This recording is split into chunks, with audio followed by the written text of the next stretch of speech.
हरियाणा में लोकसभा चुनाव को लेकर शनिवार 25 मई को मतदान होगा। गुरुग्राम सीट पर करीब 25.5 लाख मतदाता अपने कीमती वोट का इस्तेमाल करेंगे। वहीं अगर बात गुरुग्राम जिले की करें तो गुरुग्राम जिले में कुल मिलाकर 1333 बूथ बनाए गए हैं, जिनमें 133 संवेदनशील बूथ हैं। गुरुग्राम के सेक्टर 14 महिला कॉलेज में सभी पोलिंग पार्टियों को बुलाया और उनकी ट्रेनिंग हुई। हरियाणा में मतदान के लिए अब 24 घंटे से भी कम का समय रह गया है। कल के दिन हर मतदाता अपने पास के बूथ में मतदान करेगा। मतदान करने में लोगों को ज्यादा परेशानी न हो, इसके लिए आज गुरुग्राम के सेक्टर 14 महिला कॉलेज में सभी पोलिंग पार्टियों को बुलाया गया और उन्हें ईवीएम से जुड़ी तमाम जानकारी दी गई, जिससे कि पोलिंग पार्टियों को और मतदाताओं को कोई परेशानी ना झेलनी पड़े। पूरे गुरुग्राम में लगभग 7,000 पोलिंग पर्सन है, जिनकी जिले में ड्यूटी लगाई गई है। वहीं हर पोलिंग टीम के साथ एक पुलिस कर्मचारी की भी ड्यूटी लगाई गई है और इन सभी को बसों के द्वारा पोलिंग स्टेशन तक छोड़ा जाएगा।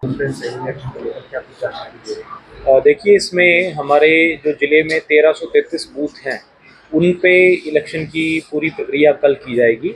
उस सिलसिले में हमने आज जो हमारी पोलिंग पार्टीज़ हैं उनको यहाँ बुलाया हुआ है सेक्टर 14 कॉलेज में, और सबको ट्रेनिंग करवाई जा रही है। ट्रेनिंग के बाद ईवीएम का हैंड्स ऑन सबको कराया गया है, ताकि ईवीएम की ट्रेनिंग ईवीएम के द्वारा, ताकि उनको ईवीएम की सारी टेक्निकलिटीज समझ रहें। और उसके बाद उन पोलिंग पार्टीज़ को साथ में जो एक पुलिसकर्मी है वो उनके साथ बैठ करके और बसों के ज़रिए उनको अपने अपने बूथ पे भेजा जा रहा है। लगभग 7,000 पोलिंग पर्सनल हमारे ज़िले में इस समय डिप्लॉय हुए हैं और हमने पर्याप्त रिजर्व भी रखा है, ताकि आवश्यकता पड़ने पर उनको यूज़ किया जा सके। आज हमारा पूरा प्लान ये है कि जो हमारी पोलिंग पार्टीज़ हैं वो अपने बूथ पे पहुंचेंगी, वहाँ पे बूथ सेटअप करेंगे, वोटिंग कंपार्टमेंट वगैरह बनाएंगे, जो हमारी बेसिक फैसिलिटीज़ हैं वोटर्स को, चाहे वो पानी की हो, उनके टॉयलेट की हो, वेटिंग एरिया की हो, पंखे की हो, वो सब जांच करेंगे और सेक्टर ऑफिसर्स के थ्रू हमें फीडबैक देंगे कि ये सारी सुविधाएं वहाँ पे हैं या नहीं है। इसके बाद सारी की सारी पोलिंग पार्टीज़ रात को वहीं अपने बूथ पे रुकेंगी और सुबह 5:30 बजे मॉक पोल होगा।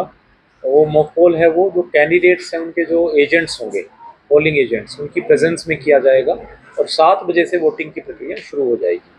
दिन भर जो है वोटिंग की प्रक्रिया रहेगी, शाम को 6 बजे तक वोटिंग चलेगी और उसके बाद सारी मशीन्स को सील करके, डॉक्यूमेंट्स को लेकर के पोलिंग पार्टीज उन्हीं बसों में उन्हीं पुलिसकर्मियों के साथ यहाँ पे आएंगे और अपना सामान जमा कराएंगे और हम ये सारा फिर ईवीएम्स और डॉक्यूमेंट्स स्ट्रॉन्ग रूम में रख देंगे।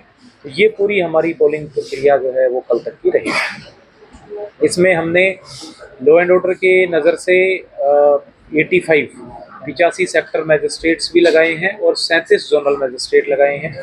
इमीडिएटली कहीं कोई प्रॉब्लम ना हो, इसके लिए हमने 19 क्विक रेस्पॉन्स टीम्स QRTs बनाई है।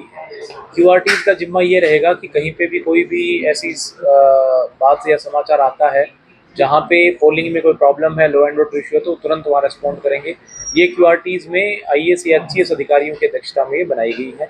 इसके अलावा जो जोनल मैजिस्ट्रेट और सेक्टर मैजिस्ट्रेट जो है, तो सेक्टर मैजिस्ट्रेट के साथ एक सेक्टर पुलिस ऑफिसर भी होगा और उसके साथ 5 लोगों की पुलिस की पार्टी होगी। किसी भी बूथ पे कोई दिक्कत आती है तो वो पार्टी, सेक्टर पुलिस ऑफिसर और सेक्टर ऑफिसर दोनों मिलकर के वो तुरंत वहाँ पहुँचेंगे और उसको सॉर्ट आउट करेंगे। जो सेक्टर मैजिस्ट्रेट होगा उसकी गाड़ी में हम रिजर्व ईवीएम भी रखेंगे। अगर कहीं ईवीएम की खराब होने की संभावना निकलती है तो तुरंत वो ईवीएम वहाँ पहुँचा देंगे और मास्टर ट्रेनर्स भी हम ईवीएम के उनकी गाड़ी में बिठा के रखेंगे और रिजर्व पोलिंग ऑफिसर्स भी रखेंगे। हमारे ज़िले में टोटल 113 क्रिटिकल पोलिंग बूथ हैं, तो वहाँ पे हमने ये इंश्योर कराया कि CAPF की डिप्लॉयमेंट भी रहेगी स्टेट पुलिस के अलावा, और जो हम उनकी ड्रोन की निगरानी भी उन पोलिंग स्टेशंस की करा रहे हैं। इसके अलावा जितने भी 1333 हमारे पोलिंग बूथ्स हैं, इन सब पे वेबकास्टिंग रहेगी। तो इन पे CCTV कैमरे लगाए गए हैं और उनका डिस्प्ले जो डिस्ट्रिक्ट कंट्रोल रूम बना है DC ऑफिस में वहाँ रहेगा। वहाँ 45 लोगों की ड्यूटी लगाई गई है, 45 लोग लगे हैं जो इन सारे बूथों पे नज़र रखेंगे। तो एक ऑफिसर को 30 बूथों का जिम्मा दिया है, वो पूरे दिन उन 30 बूथों पे नज़र रखेगा, वेबकास्टिंग की फीड जो आएगी उसको, और अगर उसमें कोई भी गड़बड़ी होती नज़र आती है तो तुरंत संबंधित अधिकारी को सूचित करेगा। जो पोलिंग पर्सनल आज जिनकी हमने ट्रेनिंग दी है उनके लिए हमने सारे प्रबंध किए हैं, जैसे कि उनके खाने का इंतज़ाम, पीने का पानी, टॉयलेट्स।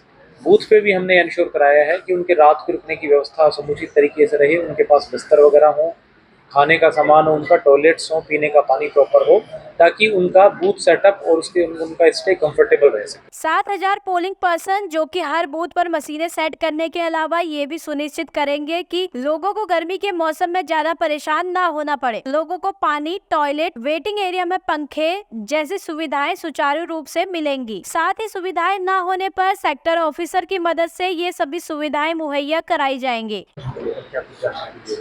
देखिए, इसमें हमारे जो ज़िले में 1333 बूथ हैं, उन पे इलेक्शन की पूरी प्रक्रिया कल की जाएगी।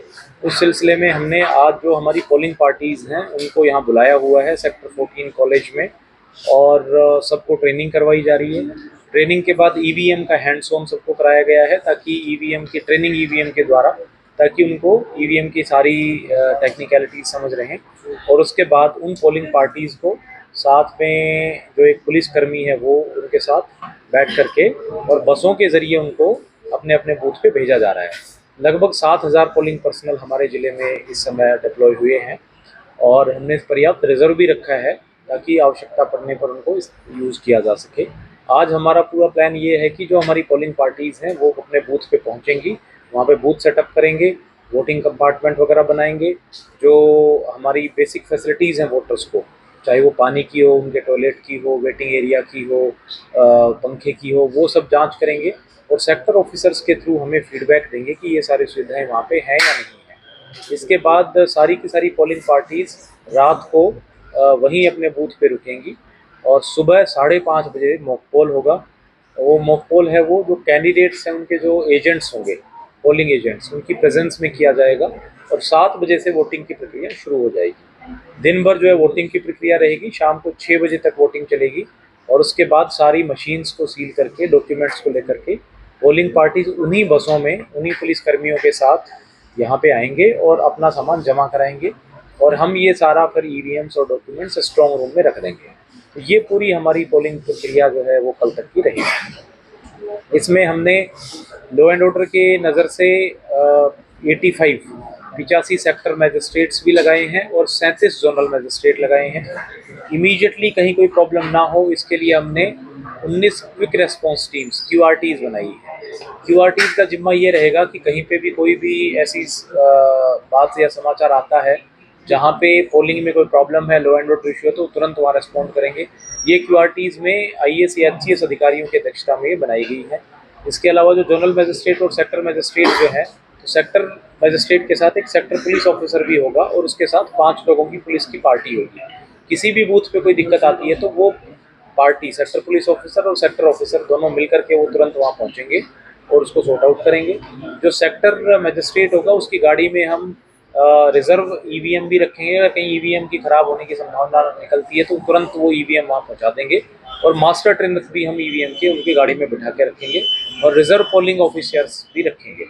हमारे ज़िले में टोटल 113 क्रिटिकल पोलिंग बूथ हैं, तो वहाँ पे हमने ये इंश्योर कराया कि CAPF की डिप्लॉयमेंट भी रहेगी स्टेट पुलिस के अलावा, और जो हम उनकी ड्रोन की निगरानी भी उन पोलिंग स्टेशंस की करा रहे हैं।